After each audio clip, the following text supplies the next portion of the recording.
Crisis of Conscience. Chapter 10. 1914 and This Generation. Page 254. For the couch has proved too short for stretching oneself on, and the woven sheet itself is too narrow when wrapping oneself up.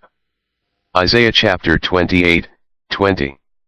For more than 3 decades the year 1914 was pointed forward to as the terminal point for the Watchtower organization's time prophecies. Now, for some 8 decades, that same date has been pointed backward to as the starting point for the time prophecy that constitutes the major stimulus to urgency in the activity of Jehovah's Witnesses. Perhaps no other religion of modern times has so much invested in, and dependent on, a single date. The witness organizations claim to be the unique earthly channel and instrument of God, and Christ is inseparably linked to it, for the claim is that in that year Christ began his invisible presence as a newly enthroned ruler, and that thereafter he examined the many religious bodies of earth and selected that which was connected with the Watchtower as his choice to represent him before all mankind. In correlation to this, he gave his approved recognition of that same body of people as a faithful and wise servant class, which he appointed over all his earthly belongings. The governing body of Jehovah's Witnesses derives its claim to authority from this, presenting itself as the administrative part of that faithful and wise servant class. Take away 1914 and its claimed significance, and the basis for their authority largely evaporates. The evidence shows that the governing body felt a considerable degree of discomfort as regards this major time prophecy. The time frame allotted for its fulfillment proved embarrassingly short and narrow as to covering the things foretold. The passing of each year only served to accentuate the discomfort felt. Since the 1940s the Watchtower publications have represented the words of Jesus Christ, "Truly I say to you that this generation will by no means pass away until all these things occur," as having begun to apply as of the year 1914. The 1914 generation was spoken of, and was presented as referring to the period in which the final fulfillment of the last days prophecies would take place and a new order would enter. In the 1940s the view held was that a generation covered a period of about 30 to 40 years. This lent itself to the constant insistence on the extreme shortness of time left. At least some Bible examples could also be cited as corroboration. See, for example, Numbers chapter 32, verse 13. With the arrival of the 1950s, however, the time period provided by that definition had effectively elapsed. Some stretching was needed, and hence in the September 1, 1952 Watchtower, pages 542, 543, the definition was changed and, for the first time, the time period covered by a generation was defined as representing an entire lifetime, thus running not just for 30 or 40 years, but for 70, 80, or more years. For a time this seemed to provide a comfortable span of time in which the published predictions might occur. Still, with the passing of the years the application of the term 1914 generation underwent further adjustment and definition. Note the statements here underlined from an article in the Awake magazine of October 8, 1968, pages 13, 14. Jesus was obviously speaking about those who were old enough to witness with understanding what took place when the last days began. Jesus was saying that some of those persons who were alive at the appearance of the sign of the last days would still be alive when God brought this system to its end. Even if we presume that youngsters 15 years of age would be perceptive enough to realize the import of what happened in 14, it would still make the youngest of this generation nearly 70 years old today. So the great majority of the generation to which Jesus was referring has already passed away in death. The remaining ones are approaching old age. And remember, Jesus said that the end of this wicked world would come before that generation passed away in death. This, of itself, tells us that the years left before the foretold end comes cannot be many. When the Awake magazine discussed this more than 30 years ago in the pre-1975 days, the stress was on how soon the generation of 1914 would be running out, how little time was left for that generation's lifespan. For any of Jehovah's Witnesses in 1968 to have suggested that things might go on for another 30 years or more would have been viewed as manifesting a poor attitude, one not indicative of strong faith. When 1975 passed, however, the emphasis changed. Now the effort was made to show that the 1914 Generation S span was not as narrow as one might think, that it could stretch for quite a long ways yet. Thus, the October 1, 1978, Watchtower now spoke, not of those witnessing with understanding what took place in 1914, but of those who were able to observe the events beginning that year. Mere observation is quite different from understanding. This could logically lower the minimum age limit for the ones forming this generation. Continuing this trend, 2 years later, the Watchtower of October 15, 1980, cited an article in the U.S. News and World Report magazine which suggested that 10 years of age could be the point at which events start creating a lasting impression on a person's memory. The news article said that, if such be true, then there are today more than 13 million Americans who have a recollection of World War I. Recollecting also allows for a more tender age than does understanding, earlier suggested as being found among youngsters 15 years of age in the 1968 awake. Actually, World War I continued up into 1918, with American involvement beginning only in 1917. So the suggested 10-year-old age given in the news magazine quoted does not necessarily apply to 1914. Though different systems of measuring may have gained a year or so here and there, the fact remained that the generation of the 1914 period was shrinking with great rapidity, since the death rate is always highest among those of older age. The governing body was aware of this, for the matter came up for discussion a number of times. The issue arose during the June 7, 1978, session of the body. Earlier factors led to this. Governing body member Albert Schroeder had distributed among the members a copy of a demographic report for the United States. The data indicated that less than 1% of the population who were out of their teens in 1914 were still alive in 1978. But a more attention-getting factor had to do with statements Schroeder had made while visiting certain countries in Europe. Reports drifted back to Brooklyn that he was suggesting to others that the expression "this generation" as used by Jesus at Matthew chapter 24, verse 34 applied to the generation of anointed ones, and that as long as any of these were still living such generation would not have passed away. This was, of course, contrary to the organization's teaching and was unauthorized by the governing body. When the matter was brought up, following Schroeder's return, his suggested interpretation was rejected and it was voted that a question from readers be run in a forthcoming issue of the Watchtower reaffirming the standard teaching regarding this generation.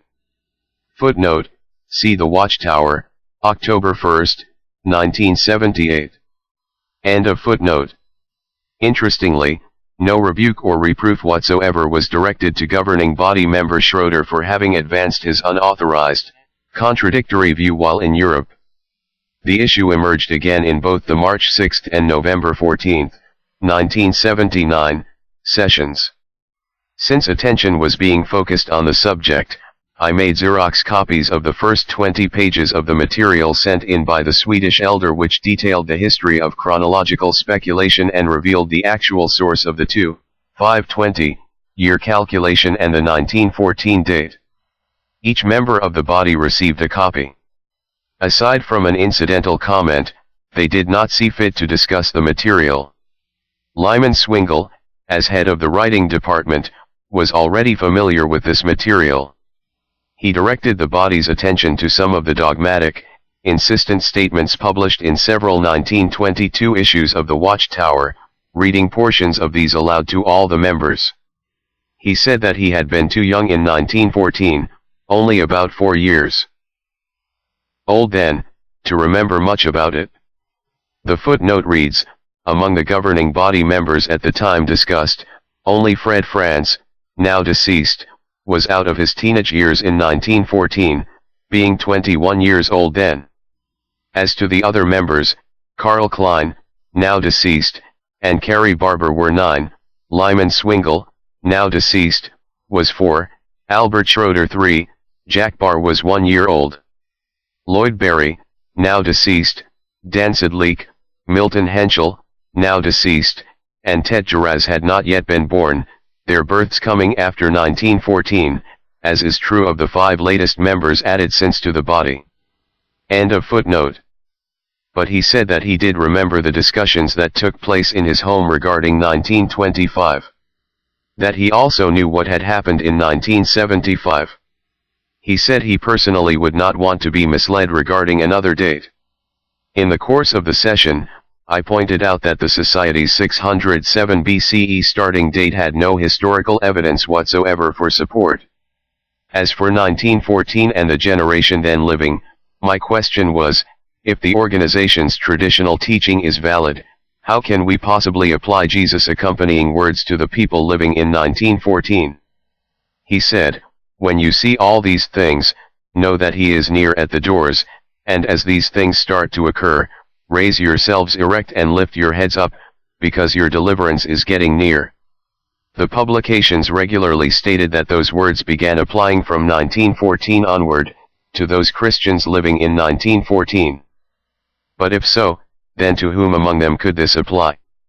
To those who were then 50 years old. But such ones if still alive would now, that is, in 1979, the time of the discussion, be 115 years old. The 40-year-olds. They would be 105. Even the 30-year-olds would be 95, and those just out of their teens would already be 85 in 1979. Even these would be over 100 if still living today.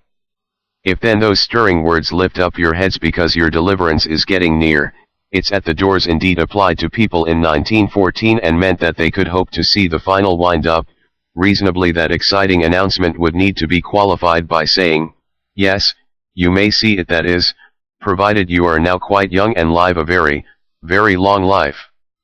As an example, I pointed to my father who, born in 1891, was just a young man of 23 in 1914.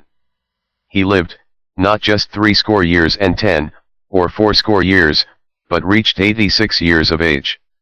He had been dead for 2 years by this time and died without seeing the predicted things.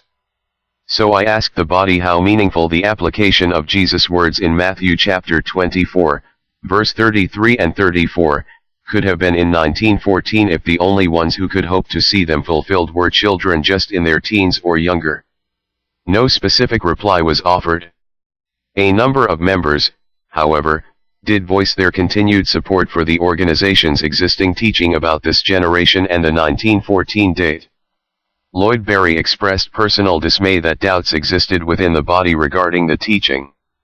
Referring to Lyman Swingle's reading of statements from the 1922 Watchtowers, he said that he saw nothing to be concerned about in these, that they were present truth for the brothers at that period. Footnote: the expression present truth was popular in the time of Russell and Rutherford and was based on a faulty translation of 2 Peter chapter 1, verse 12. The New World Translation there reads more accurately, the truth that is present in you. End of footnote. As to the advanced age of the 1914 generation, he pointed out that in some parts of the Soviet Union there are regions where people live to be 130 years old. He urged that a united position be expressed to the brothers so that they would maintain their sense of urgency. Others expressed concurring views. When later recognized by the chairman, my comment was that it seemed we would need to keep in mind that what is today taught as present truth may also in time become past truth, and that the present truth that replaces such past truth may itself become replaced by future truth. I felt that the word truth used in such a manner became simply meaningless. A couple of the body members said that if the current explanation was not the right one, then what was the explanation of Jesus' statements? Since the question seemed aimed at me, my response was that I felt there was an explanation that harmonized with scripture and fact, but that anything presented should surely not be some spur-off moment idea, but something carefully researched and weighed. I said that I thought there were brothers capable of doing that work but that they would need the governing body's authorization. Was the governing body interested in having this done? There was no response and the question was dropped. At the discussion's end, with the exception of a few members, the body members indicated that they felt that 1914 and the teaching about this generation tied to it should continue to be stressed. The writing committee coordinator, Lyman Swingle, commented, "All right, if that is what you want to do. But at least you know that as far as 1914 is concerned, Jehovah's Witnesses got the whole thing. Lock, stock and barrel. From the Second Adventists." Perhaps one of the most disturbing things to me was knowing that, while the organization urged the brothers to maintain unwavering trust in the interpretation, there were men in responsible positions within the organization who had themselves manifested that they did not have full confidence in the predictions based on the 1914 date. As a notable example, at the time of the February 19, 1975, session, in which the governing body listened to FRANZ's tape talk on 1975, there followed some discussion about the uncertainty of time prophecies. Nathan Knorr, then the president, spoke up and said, "There are some things I know that Jehovah is God, that Christ Jesus is his Son, that he gave his life as a ransom for us, that there is a resurrection. Other things I'm not so certain about. 1914 I don't know. We have talked about 1914 for a long time. We may be right and I hope we are." Footnote: this does not seem to have been just a momentary thought on President Knorr's part, for the same viewpoint was expressed in virtually the same words by one of his closer associates, George Couch. Knowing the two, it seems more likely that Couch acquired the view from Knorr than vice versa. End of footnote. At that session the date primarily under discussion was 1975, so it came as a surprise that the far more fundamental date of 1914 should be referred to in such context. As stated, the President's words were spoken, not in private conversation, but before the governing body in session. Previous to the major discussion of 1914, in the November 14, 1979, full governing body session, the body's writing committee in a committee meeting had discussed the advisability of continuing to stress 1914. Footnote: the writing committee membership was then composed of Lloyd Berry, Fred FRANZ, Raymond FRANZ, Carl Klein and Lyman Swingle. End of footnote. In the committee discussion it was suggested that we might at least refrain from pushing the date. As I recall, Carl Klein reminded us of the practice sometimes followed of simply not mentioning a certain teaching for a time, so that if any change came it would not make such a strong impression. Remarkably, the writing committee voted unanimously to follow basically that very policy in the publications with regard to 1914. This position, however, was short-lived, since the November 14, 1979, full session of the governing body made clear that the majority favored emphasizing the date as usual. That questions about this teaching were not limited to Brooklyn was brought home to me by an incident occurring while I was on a trip to West Africa in the fall of 1979. In Nigeria, two members of the Nigerian branch committee and a longtime missionary took me to see a property the society had purchased for constructing a new branch headquarters. On the return trip I asked when they expected to be able to move to the new site. The reply was that, with the clearing of the land, obtaining approval of plans and getting necessary permits, and then the actual construction, it might well be in 1983 before the move was made. Because of this, I asked, "Do you get any questions from the local brothers as to the length of time that has passed since 1914? There was a momentary silence, and then the branch coordinator said, "No, the Nigerian brothers seldom ask questions of that kind but we do." Almost immediately the longtime missionary said, "Brother Franz, could it be that Jesus' reference to this generation applied only to persons back there who saw the destruction of Jerusalem? If that were the case, then everything would seem to fit." Quite evidently not everything did seem to fit in his mind, the way the existing teaching had it. My reply was simply that I supposed that such was a possibility but that there was not much more that could be said for the idea. I repeated this conversation to the governing body. After my return, for it gave evidence to me of the questions existing in the minds of men throughout the world, respected men in positions of considerable authority. The comments the men in Nigeria made and the way that they made them indicated clearly that they had discussed the question among themselves before ever my visit took place. Shortly after my return from Africa, in a governing body session on February 17, 1980, Lloyd Berry again voiced his feelings about the importance of the teaching regarding 1914 and this generation. Lyman Swingle said that the questions from readers' material published in 1978 had not settled the matter in the brothers' minds. Albert Schroeder reported that in the Gillett School and in branch committee seminars, brothers brought up the fact that 1984 was now being talked about as a possible new date, 1984 being 70 years from 1914, the figure 70 evidently being looked upon as having some special import. The body decided to discuss the matter of 1914 further in the next session. Footnote: contrary to what is alleged by some, the governing body itself never gave importance to the date of 1984 and, as I recall, this occasion was the only time that date was even mentioned, and that only in connection with rumors. End of footnote. The Chairman's Committee, consisting of Albert Schroeder, Chairman, Karl Klein and Grant Suter, now produced a most unusual document. They supplied a copy to each member of the governing body. Briefly put, these three men were suggesting that, rather than applying to people living in 1914, the expression this generation would begin applying as of 1957, 43 years later. This is the material exactly as these three members of the governing body supplied it to us. To members of the governing body. On agenda for Wednesday, March 5, 1980. Question: what is this generation, Genia?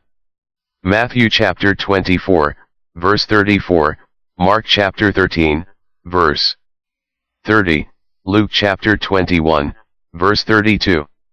Many commentaries say, Genia mostly denotes the sense of contemporaries. Volume 1 page 663. Most all say Genia differs from genos. Genos means offspring, people, race. CTDNT Volume 1, page 685. Genos at 1 Peter chapter 2, verse 9. Answer may be tied to question on Matthew chapter 24, verse 33. What is meant by, when you see all these things? Lang's Commentary, Volume 8.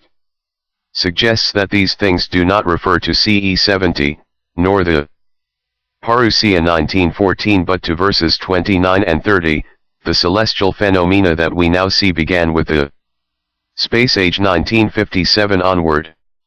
In that case it would then be the contemporary generation of mankind, living since 1957. 3 sections. Lang's Commentary divides Matthew chapter 24th chapter into 3 cycles. His first cycle, Matthew chapter 24, verse 1 to 14. Second cycle, Matthew chapter 24, verse 15 to 28. Third cycle, Matthew chapter 24, verse 29 to 44. Scintilla or conclusion. See volume 8 page 421. 424 and 427. Based on Matthew chapter 24, verse 3 question in 3 parts. The Watchtower and God's Kingdom of 1,000 Years. Have now also divided Matthew chapter 24 into 3 parts so to speak. 1. Matthew chapter 24, verse 3 to 22, has parallel fulfillments in 1st century and today since 1914. See Watchtower 1975 page 273, Kansas page 205. 2. Matthew chapter 24, verse 23 to 28, period into Christ's parousia of 1914. See Watchtower 1975, page 275. 3. Matthew chapter 24, verse 29 to 44, celestial phenomena have literal application since The space age began in 1957 and onward to include Christ's Homenon, coming as the executioner at the beginning of the Great Tribulation. See Watchtower 1975 page 276. Paragraph 18, Kansas pages 323 to 328. All these things would have to throw back in the context to the nearest items listed in the composite sign, namely, the celestial phenomena of verses 29 and 30. If this is true, then this generation would refer to contemporary mankind living as knowledgeable ones. From 1957 onward. Confirmed in thought by Charles Taze Russell in Berean Commentary, page 217. Genia, people living contemporaneously which witness the signs just mentioned. Volume 4. Page 604. Chairman's Committee, March 3, 1980. 1957 marked the year when the first Russian Sputnik was launched into Earth's outer space. Evidently the Chairman's Committee felt that that event could be accepted as marking the start of the fulfillment of these words of Jesus. The sun will be darkened, and the moon will not give its light, and the stars will fall from heaven, and the powers of heaven will be shaken. The footnote reads Matthew chapter 24, verse 29. End of footnote. Based on that application, their conclusion would be as they stated. Then this generation would refer to contemporary mankind, living as knowledgeable ones from 1957 onward. The three men were not suggesting that 1914 be dropped. It would stay as the end of the Gentile times. But this generation would not begin applying until 1957.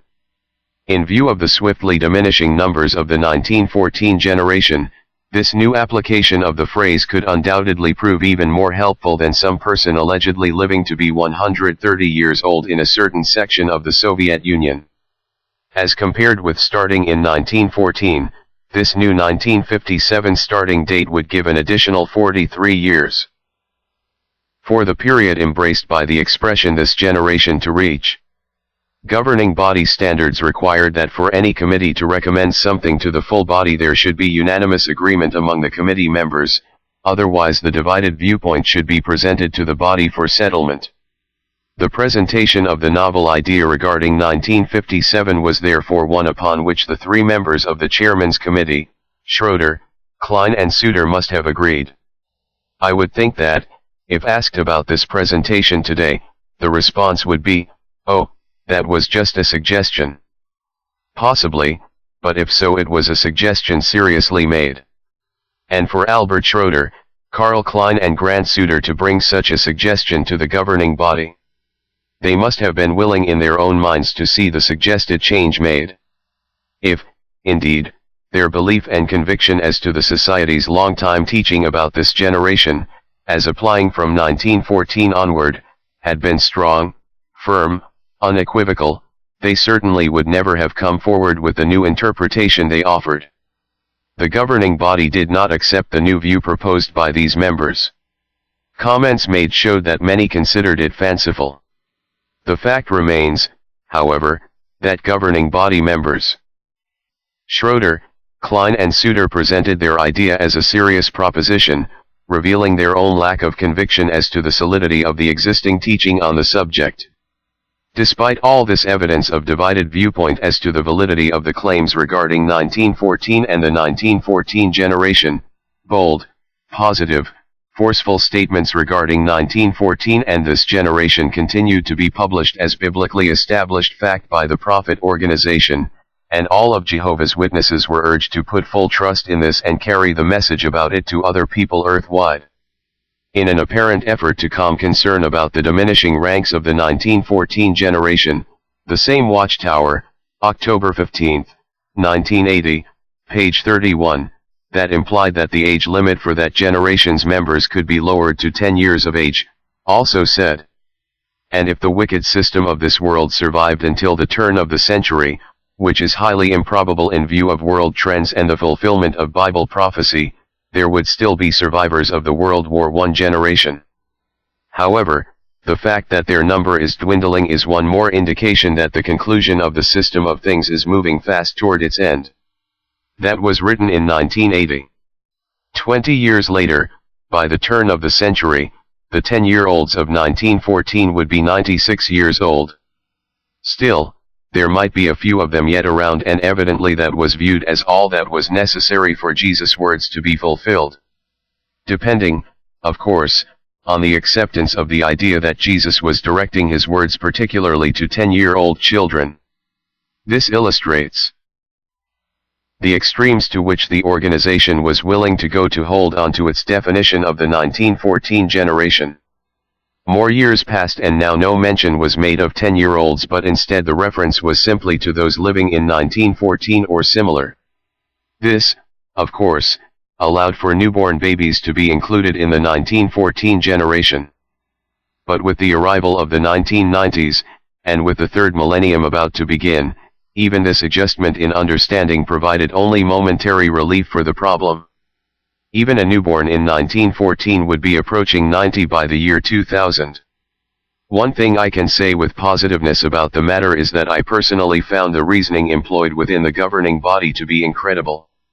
I found it tragic that a time prophecy could be proclaimed to the world as something solid upon which people could and should confidently rely, build their hopes, form their life plans, when the very ones publishing this knew that within their own collective body there did not exist a unanimity of genuine, firm conviction as to the rightness of that teaching.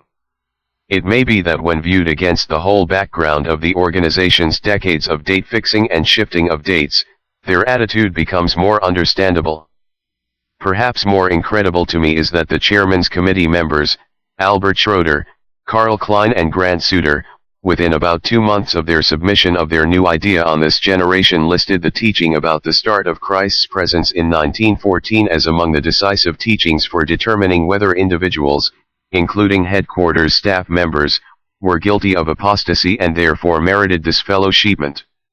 They did this knowing that just months before they themselves had placed in question the corollary, companion doctrine regarding this generation. Throughout the half-century in which the organization promulgated the concept of a 1914 generation, its span consistently proved like a couch that is too short for comfort, and the reasonings used to cover that doctrinal couch proved like a woven sheet that is too narrow, not able to shut out, in this case, the cold facts of reality. The leadership had made numerous adjustments and now had few remaining options. There was the 1957 starting date for this generation proposed by members Schroeder, Klein and Suter, but that seemed an unlikely choice. There was Albert Schroeder's idea of applying the phrase to the anointed class, an idea that had been floating around the organization for many, many years, which offered certain advantages. There are always additional persons, some fairly young, who each year decide for the first time that they are of the anointed class. So this would offer an almost limitless extension of time for the teaching about this generation. There was another option. They could acknowledge the historical evidence placing Jerusalem's destruction 20 years later than the Society's 607 BCE date. This would make the Gentile times run out, using their 520-year interpretation, about 1934. But such enormous importance has been placed on 1914 and, as has been shown, so much of the doctrinal superstructure is linked to it, that this also seemed an unlikely step. The inevitable signs of yet further adjustment of understanding began to appear with the February 15, 1994, Watchtower.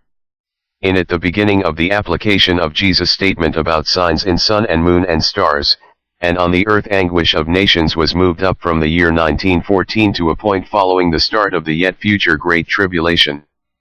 Likewise, the foretold gathering of the chosen ones from the four winds, previously taught as running from 1919 onward, was now also moved to the future, following the start of the Great Tribulation and subsequent to the appearance of the celestial phenomena. Each of the now abandoned positions had been taught for some 50 years. See, as but one of numerous examples, the Watchtower of July 15, 1946. Though heralded as new light, The changes simply moved Watchtower teachings closer to understandings presented long ago by those the organization disdains as Christendom's scholars. In September 1994, the 8th printing of Crisis of Conscience discussed this February 15, 1994 issue of the Watchtower and its moving the application of portions of Matthew chapter 24 forward to the start of the Great Tribulation. In that discussion I included the following thoughts. What is perhaps most notable is that the phrase "this generation," which the Watchtower so constantly emphasizes and which is found in Matthew chapter 24, verse 34 and Luke chapter 21, verse 32, nowhere appears in these articles, being conspicuous by its absence. It is hard to say whether the organization will now be able to assign Matthew chapter 24, verse 29 to 31 to a point after the start of the future Great Tribulation and still continue to apply Jesus' statement about this generation 3 verses later to the time period beginning in 1914.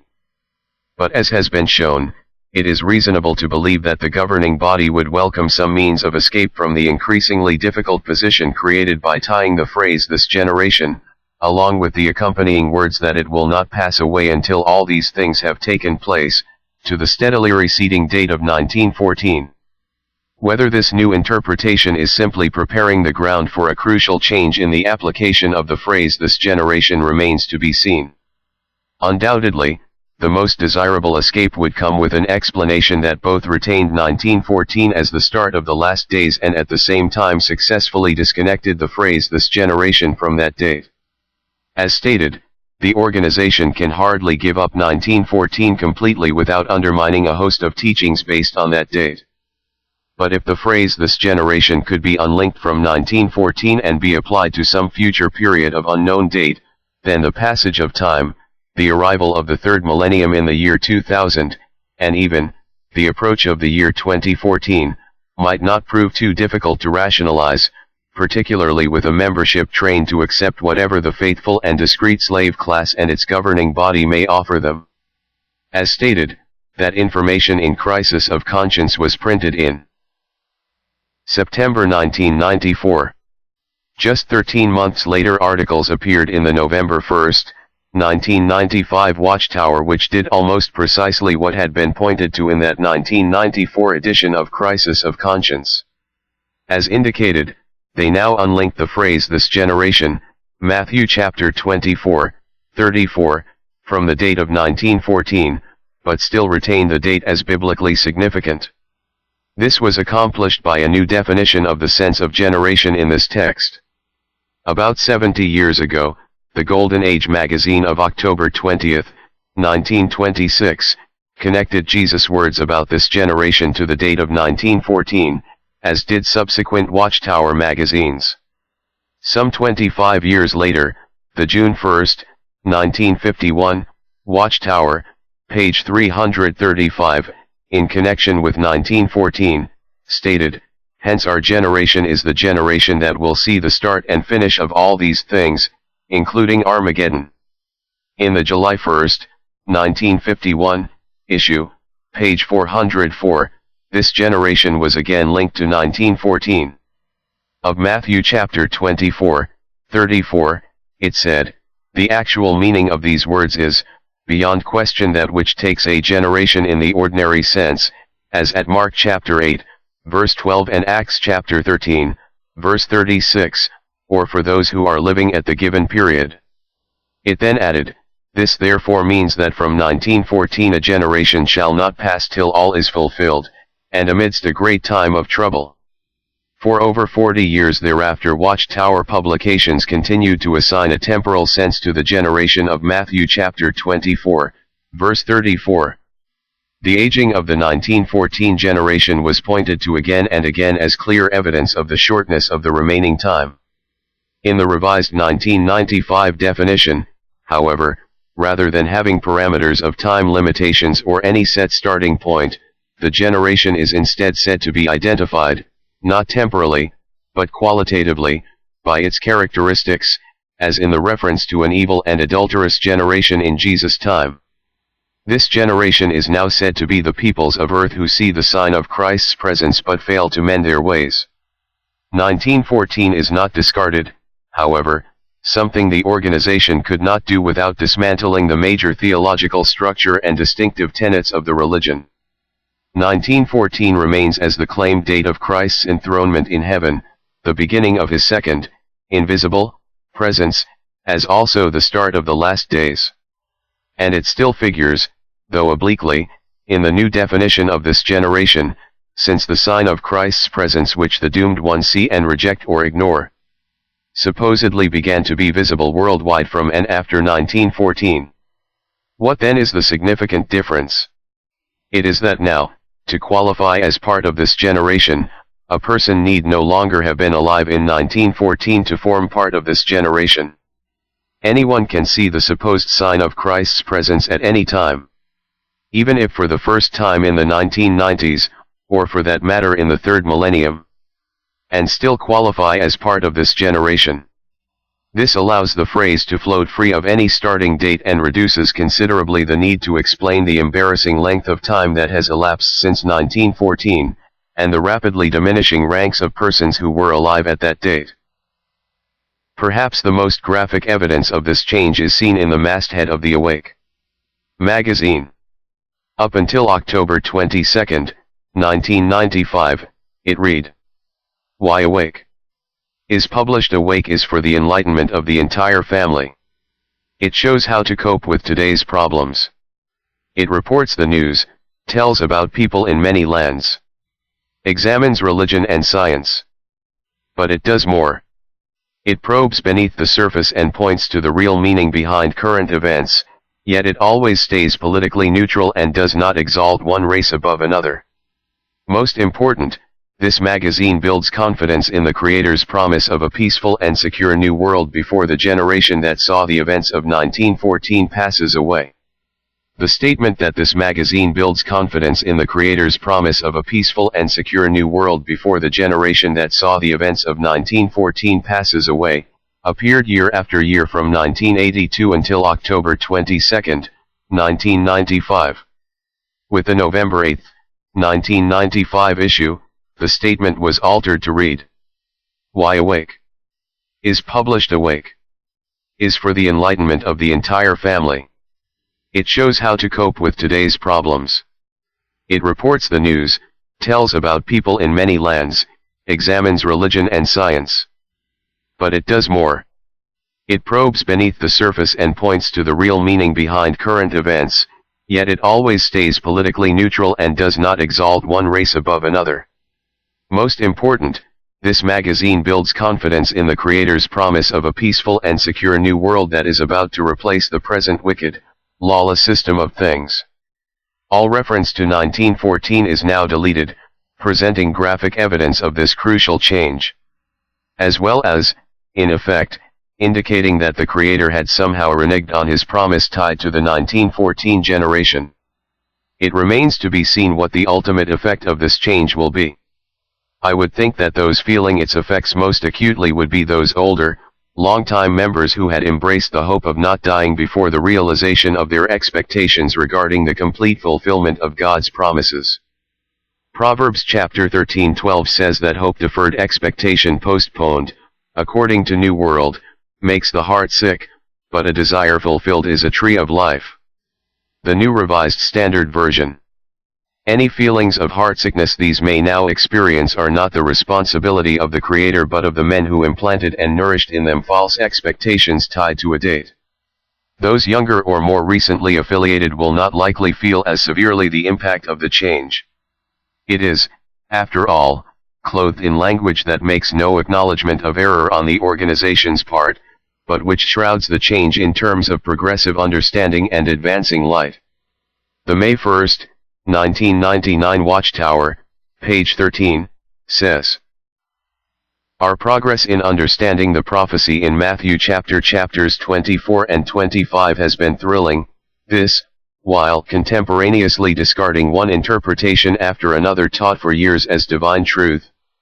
The many newer ones may not be aware of the intense insistence with which, for decades, the 1914 generation concept was advanced, how positively it was presented as a certain indicator of the nearness of the end.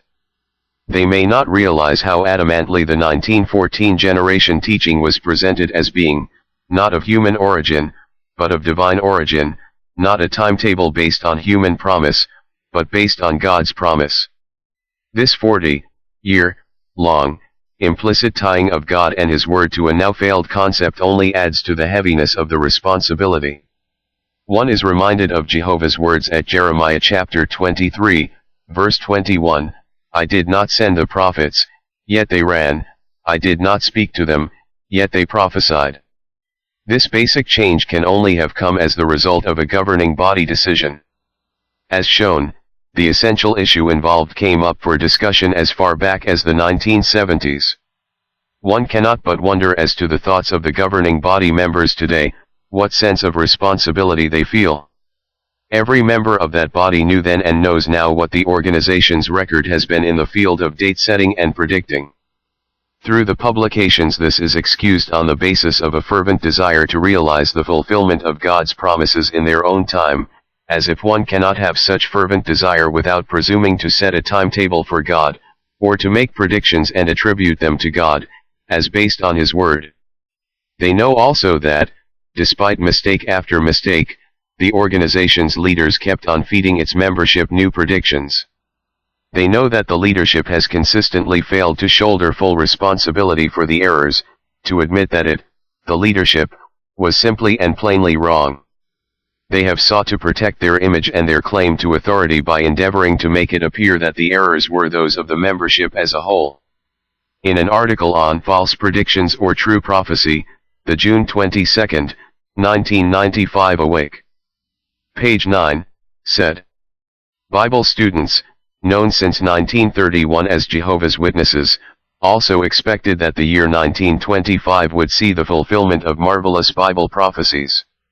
They surmised that at that time the earthly resurrection would begin, bringing back faithful men of old, such as Abraham, David, and Daniel. More recently, many witnesses conjectured that events associated with the beginning of Christ's millennial reign might start to take place in 1975. Their anticipation was based on the understanding that the seventh millennium of human history would begin then. The November 1, 1995, Watchtower magazine presenting the new teaching regarding this generation follows the same tactic, saying, page 17, eager to see the end of this evil system, Jehovah's people have at times speculated about the time when the Great Tribulation would break out, even tying this to calculations of what is the lifetime of a generation since 1914.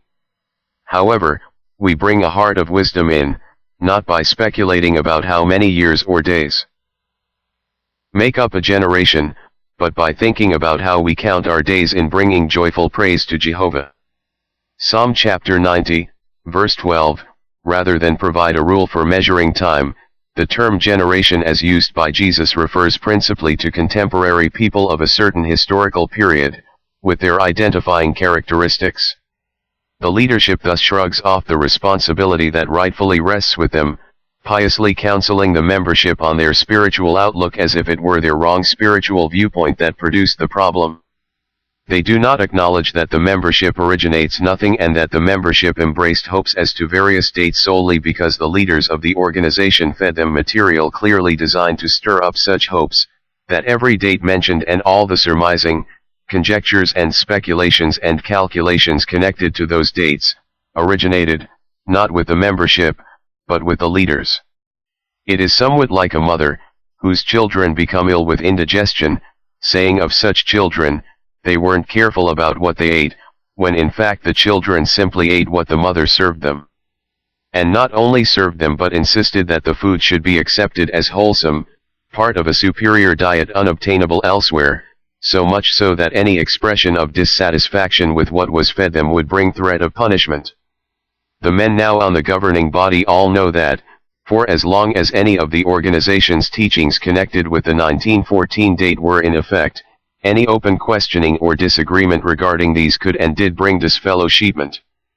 They know that the very heart of wisdom that the Watchtower article now urges, a heart that avoids speculation based on dates and which focuses instead on simply living each day of our lives as unto God, is the very same heart that some members of the Brooklyn headquarters staff sought to convey, and that it was their position in this exact regard that formed a principal part of the accusation on which they were judged as apostate. What the thoughts of the governing body members involved are today I do not know.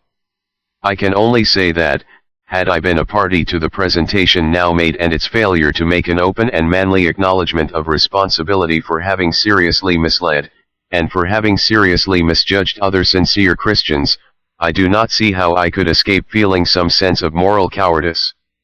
It is difficult not to be impressed by the contrast between this course and that taken within another religion guilty of making similar time predictions, the Worldwide Church of God. After the death of its longtime leader, Herbert W. Armstrong, in the late 1980s, the new leadership published an article in the March and April issue of the religion's main publication, the Plain Truth magazine. The article was titled "Forgive Us Our Trespasses," and began by saying, "The Worldwide Church of God, sponsor of the Plain Truth magazine, has changed its position on numerous long-held beliefs and practices during the past few years." In detailing these, it also said, "At the same time, we are acutely aware of the heavy legacy of our past. Our flawed doctrinal understanding clouded the plain gospel of Jesus Christ and led to a variety of wrong conclusions and unscriptural practices. We have much to repent of and apologize for. We were judgmental and self-righteous, condemning other Christians, calling them so-called Christians and labeling them deceived and instruments of Satan. We imposed on our members a works-oriented approach to Christian living. We required adherence to burdensome regulations of the Old Testament code. We exercised a strongly legalistic approach to church government. Our former Old Covenant approach fostered attitudes of exclusivism and superiority rather than the new covenant teaching of brotherhood and unity. We overemphasized predictive prophecy and prophetic speculation, minimizing the true gospel of salvation through Jesus Christ. These teachings and practices are a source of supreme regret. We are painfully mindful of the heartache and suffering that has resulted from them. We've been wrong. There was never an intent to mislead anyone. We were so focused on what we believed we were doing for God that we didn't recognize the spiritual path we were on. Intended or not, that path was not the biblical one. As we look back, we ask ourselves how we could have been so wrong. Our hearts go out to all whom our teachings have misled in the scriptures. We don't minimize your spiritual disorientation and confusion. We earnestly desire your understanding and forgiveness. We make no attempt to cover up doctrinal and scriptural errors of our past. It is not our intention to merely paper over the cracks. We are looking our history squarely in the face and confronting the faults and sins we find. They will always remain a part of our history, serving as a perpetual reminder of the dangers of legalism. Such frank admission and acceptance of responsibility for harm are not found in Watchtower publications. Knowing them personally, I am satisfied that many of the men on the governing body are sincere in the belief that they are serving God. Unfortunately, that belief is accompanied by a parallel belief that the organization they head is God's channel of divine communication, superior to all other religious organizations on earth. A belief that gives evidence of a state of denial, in which they do not allow themselves to face the reality of the organization's flawed course and record.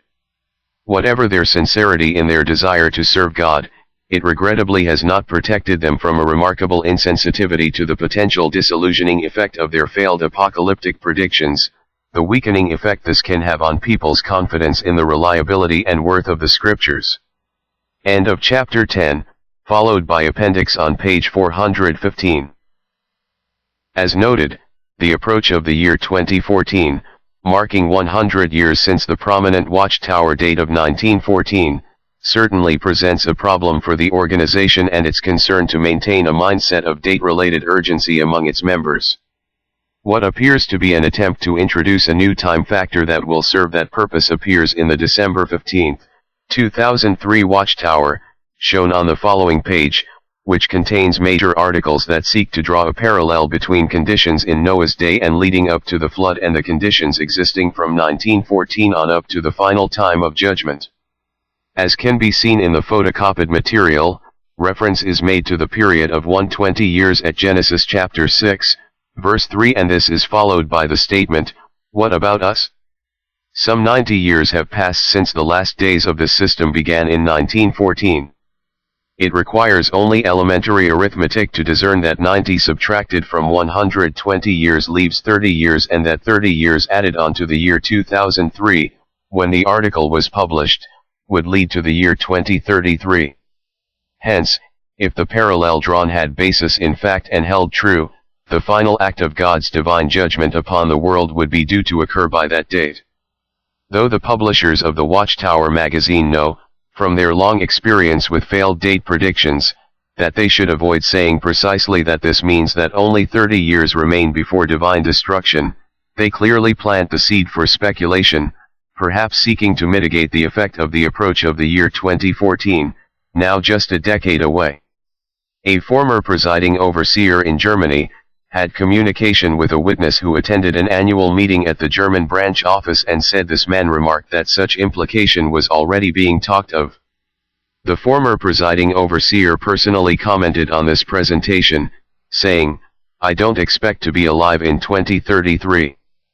But if I were and nothing happened to support the focus on that date, I have no doubt that a Watchtower article would soon appear, saying, 'Now remember, it rained 40 days and 40 nights prior to the flood.'